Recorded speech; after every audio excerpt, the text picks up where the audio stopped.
On s'est rencontrés en 2006 dans un cabinet d'architecture d'intérieur et de design à Paris. On a créé le studio vers 2010. Ce qui nous identifie, c'est quelque chose d'assez immédiat.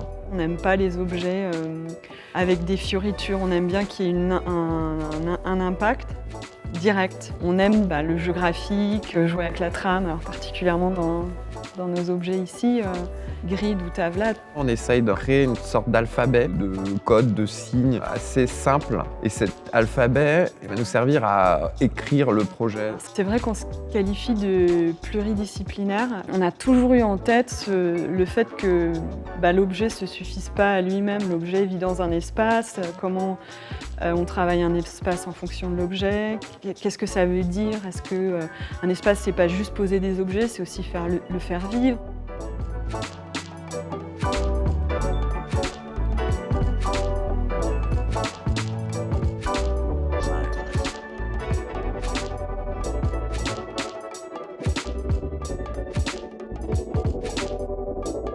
Ce qui importe pendant une rencontre avec un éditeur, c'est vraiment ce début, c'est réussir à parler la même langue. Avec Petite Friture, ça s'est super bien fait.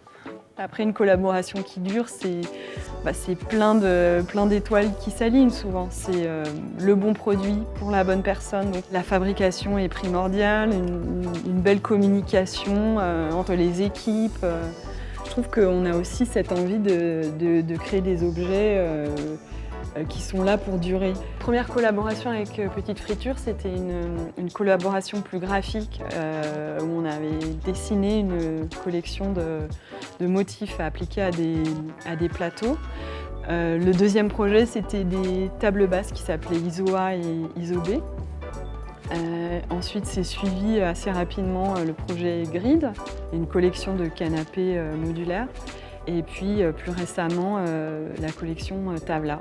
Tavla, c'est la volonté de faire de plein de tables une seule table. La table ronde, la table carrée. On veut que ce soit un objet qui change. Tavla, c'est les tables de backgammon, donc c'est vraiment parti de ce motif de marqueterie. Souvent, le plateau passe en second plan. Nous, on voulait au contraire le mettre en avant.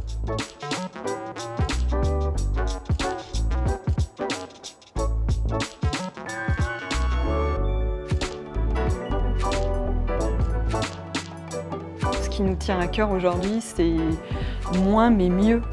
Se donner le temps, de savoir prendre le temps à l'occasion. Rien faire ou faire une chose à la fois. Je pense que c'est ça qu'il faut apprendre à nos enfants.